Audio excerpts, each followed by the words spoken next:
Programming सीखने के लिए हमारे चैनल को सब्सक्राइब कीजिए। आज की वीडियो में हम बताने वाले हैं कि डेटा टाइप क्या होता है कोई भी प्रोग्रामिंग लैंग्वेज का। ठीक है, what is data type, full explanation. तो सबसे पहले data type defines a type of value means which kind of value the variable will store. मतलब डेटा टाइप वो बताता है कि डेटा टाइप हम डिफ़ाइन करते हैं कि हम उसमें वेरिएबल सेट कर सकें और किस टाइप का वैल्यू होगी उस टाइप का हम वेरिएबल डिसाइड करेंगे। यानी एग्जांपल के तौर पे अगर हम बताएं तो हमने जैसे कि अगर इंट डेटा टाइप डिफ़ाइन किया है तो हमें इंट क्या स्टोर करता है, कौन सी वैल्यू स्टोर करता है, रियल नंबर्स की वैल्यू स्टोर करता है, जैसे कि 10, 20, 30, 40, 1, 2, 3। ठीक है, तो इंट उस तरह की वैल्यू को स्टोर करता है। और हमने ये जो ए लिया है ये वेरिएबल है, मतलब डेटा टाइप वो बताता है कि हम किस तरीके की वैल्यू स्टोर करेंगे, उस हिसाब से हम डेटा टाइप को डिक्लेयर करेंगे। ठीक है, डेटा टाइप मतलब वेरिएबल नहीं होता है, डेटा टाइप मतलब कीवर्ड होता है, ये होता है इंट, कैर, इसको बोलते हैं हम डेटा टाइप। देखो हमने एक और एग्जांपल लिया है, कैर सी इक्वल्स टू ए। तो कैर क्या है, डेटा टाइप, और जो इक्वल्स टू के बाद लिखा जाता है उसको कहा जाता है वैल्यू। इसके अनुसार हम डिसाइड करेंगे कि हमें डेटा टाइप कौन सा लेना है। जैसे कि मान लो हमें लेना है फ्लोट, तो फ्लोट के लिए हमें डेसिमल वैल्यूज़ चाहिए होती है, तो हम 10.33 लिखेंगे तो यहाँ पे फ्लोट लगाना होगा, इसको बोलते हैं डेटा टाइप। ठीक है, अब C++ में डेटा टाइप्स कितने टाइप्स के होते हैं तो उसको 3 कैटेगरी में बांटा गया है। एक होता है प्री डिफाइंड फंक्शन, दूसरा होता है डिराइव्ड, तीसरा होता है यूज़र डिफाइंड डेटा टाइप। तो प्री डिफाइंड डेटा टाइप है जैसे कि हमारा int, Boolean, float, double, etcetera. ठीक है, और डिराइव डेटा टाइप मतलब ये होता है फंक्शन, एरे, पॉइंटर, एक्सेट्रा। ठीक है, और यूज़र डिफाइंड डेटा टाइप हमारे हो गए क्लास, स्ट्रक्चर, यूनियर, एक्सेट्रा। ठीक है, अब हमारे प्री डिफाइंड डेटा टाइप क्या होता है, मतलब पहले से ही उसमें डिफाइंड रहता है। हमारे प्री डिफाइंड डेटा टाइप हो गए जैसे कि इंट, जिसका साइज़ है 4 बाइट्स का और जिसकी रेंज है -2147483648 से लेके प्लस इतने तक। ठीक है, और सेकंड हमारा है कैर। तो कैर कितना बाइट स्टोर करता है, 1 बाइट्स, जैसे कि ABCDEFG, इस तरीके से। और इसका रेंज होता है 0 से लेके 255 तक। और थर्ड हमारा है बूलियन, जो कि रिजल्ट प्रोवाइड करता है 0 और 1 में। तो 0 और 1 में मतलब ट्रू और फॉल्स, तो उसमें से खाली एक ही बाइट स्टोर करता है। इसका साइज़ 1 बाइट्स का होता है और इसका रेंज होता है ट्रू और फॉल्स। मतलब अगर हमारी कंडीशन सही है तो ट्रू रिटर्न करेगा, अगर हमारी कंडीशन फॉल्स है तो फॉल्स रिटर्न करेगा। ठीक है, अब हमारा next pre defined data type है फ्लोट, जिसका साइज़ होता है 4 बाइट्स का और उसका रेंज होता है -3.4 इंटू 10 इंटू 38 उसका प्लस। ठीक है, तो ये हमारे प्री डिफाइंड डेटा टाइप के साइज़ थे और उसकी रेंज थी कुछ। अब हम आपको कंप्यूटर स्क्रीन पर ले जाते हैं और आपको बताते हैं कि डेटा टाइप को और अच्छे से कैसे समझा जा सकता है कंप्यूटर के अंदर में, कोडिंग के में कैसे इम्प्लीमेंट किया जा सकता है। ठीक तो है, मैं VS कोड खोल लेता हूँ और मैं एक फाइल बना लेता हूँ पहले तो। ठीक है, demo.c++ के नाम से एक फाइल बना दिया मैंने।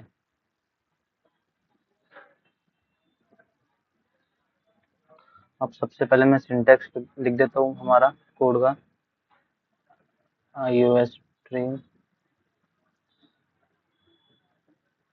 using namespace std int main।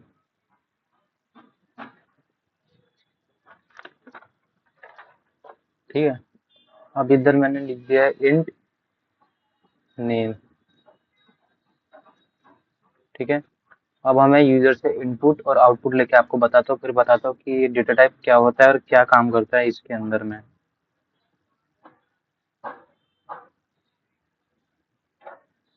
Cout enter. इधर इंट नंबर, जैसे कि मैंने आपको बताया था कि जो इंट डेटा टाइप है वो सिर्फ रियल नंबर को ही स्टोर करवाता है, वो नाम को स्टोर नहीं करवाता है। तो हम लिखेंगे enter the age, backslash n लगाया ताकि न्यू लाइन आए। अगर आप ये नहीं लगाना चाहते तो आप एंडल भी यूज कर सकते हैं न्यू लाइन के लिए।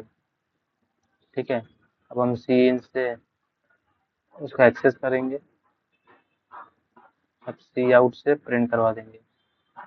ये वाला जो ऑपरेटर है ये इंसर्शन और ये एक्सटर्शन है। ठीक है,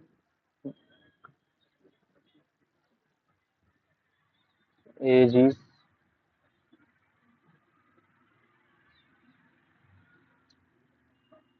नाउ। ठीक है, और रिटर्न 0 कर देंगे, जो कि बताता है कि ये इसका टाइप है। अब अब हम इसे रन करेंगे। ठीक है, तो सबसे पहले हम जी प्लस प्लस करके हमारी फाइल का नाम लिख देंगे, डेमो डॉट, एक मिनट,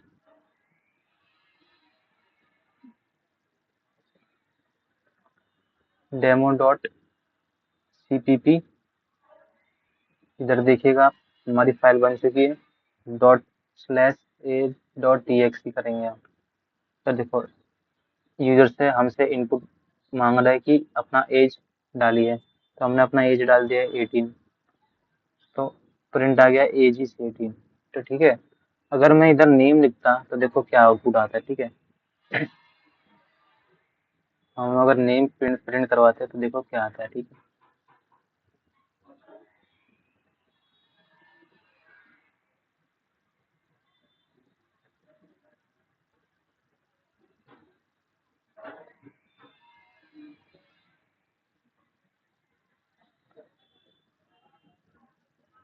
तो देखो एंटर द नेम ये तो आ गया क्योंकि ये हमने आउटपुट करवाया है। जब हम इसमें अपना नाम डालते हैं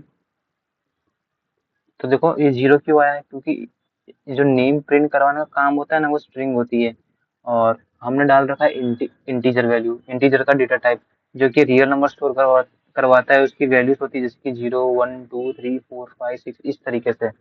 ठीक है, तब इसलिए वो आउटपुट नहीं दे रहा होगा। अब हम यहाँ पे फ्लोट यूज करते हैं। ठीक है, जैसे कि हमने, एक मिनट आपको एक और चीज दिखा देते हैं। पहले हम यहाँ पे पहले नम कर देते हैं ताकि आपको पूरा अच्छे से बता सके हम। नम किया हमने,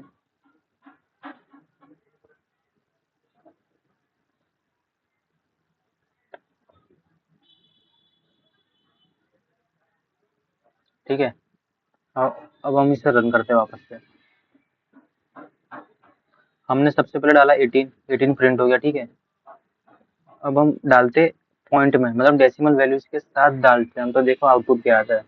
18.50 डाला, तो देखो इसमें 18 क्यों आया, सिर्फ क्योंकि जो इंटीजर का जो काम है, ये डेटा टाइप का जो काम है वो सिर्फ वैल्यूज को ही स्टोर करवाता है। कौन सी वैल्यूज को?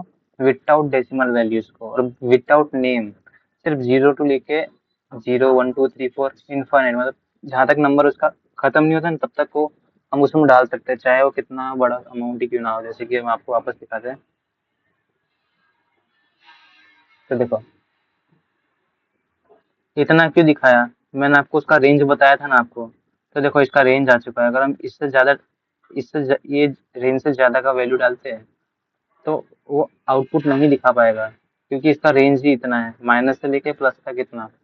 ठीक है, हमने अगर हमें डेसिमल वैल्यूज को स्टोर करवानी हो तो हमें फ्लोट का यूज करना चाहिए। फ्लोट्स का, डबल का, वो यही काम आता है। तो देखो हमने फ्लोट यूज किया है। अब हम इसे सबसे पहले तो क्लियर कर देते हैं टर्मिनल को। ठीक है, क्लियर किया। अब हम इसे वापस से अपनी फाइल के साथ डालेंगे, डॉट स्लैश से। अब हमने अपना नंबर डाला पहले तो 18, 18 तो प्रिंट हो जाएगा। ठीक है, अब हमने वापस से 18.50, तो देखो 18.05 डाला हमने, तो हमारा जो आउटपुट है 18.05 डेसिमल के साथ स्टोर हुआ है। ठीक है, आप फ्लोट यूज करके भी नेम को प्रिंट नहीं करवा सकते, क्योंकि नेम प्रिंट कैर से होता है और स्ट्रिंग से होता है। तो चलो हम नेम प्रिंट करके दिखाते हैं आपको। कैर ले लिया हमने, अब नेम वेरिएबल बना दिया जिसके अंदर हमने साइज दे दिया उसका 20। ठीक है, नेम,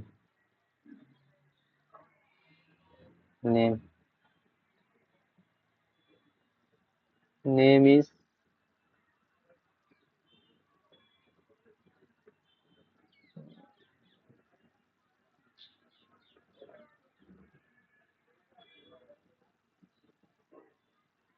तो देखो अब ये पूछ रहा है एंटर दीजिए, अब हमने नेम डाल दिया हर्ष। तो देखो आउटपुट में भी आ गया हर्ष।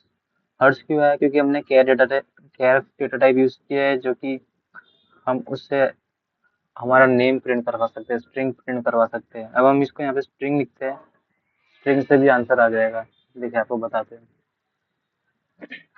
हमने स्ट्रिंग लिया। अब ये एरर क्यों आया? क्योंकि ये जो स्ट्रिंग है इसमें ये नहीं आता है एरर, ठीक है।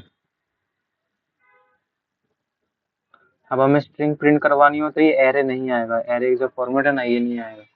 हमें यहाँ पे स्ट्रिंग के लिए हमें इसे देना पड़ेगा, इसके अंदर में अपना नाम, ठीक है।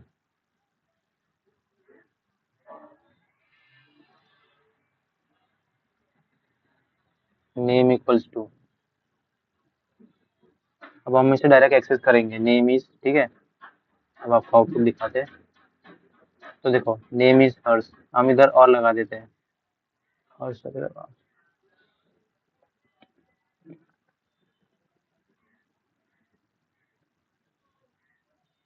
तो देखो नेम इज हर्ष अग्रवाल, ठीक है।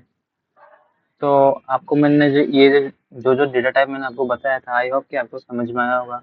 मैं और बड़े बड़े प्रोग्राम आपको नहीं बता सकता, क्योंकि अभी वीडियो काफ़ी लॉन्ग हो जाएगा, और ये मेरा अभी मतलब बिगिनिंग है वीडियो डालने का। और मुझे मालूम है कि मैं अगर इसी टाइप में अगर एक ही वीडियो में अगर मैं ज़्यादा डीपली समझाने जाऊंगा ना तो आप भी बोर हो जाओगे, ठीक है। तो इसलिए आज की वीडियो में इतना ही रखते हैं, हम अलग से प्रोग्राम बनाएंगे, उसका भी प्लेलिस्ट ऐड करेंगे, तो उसमें आप अच्छे से समझ सकते हो, ठीक है। अगर आपका वीडियो पसंद आया तो आप लाइक देके हमें मोटिवेट कर सकते हो, ताकि हम और इसी तरह की वीडियो बना सकते हैं। धन्यवाद।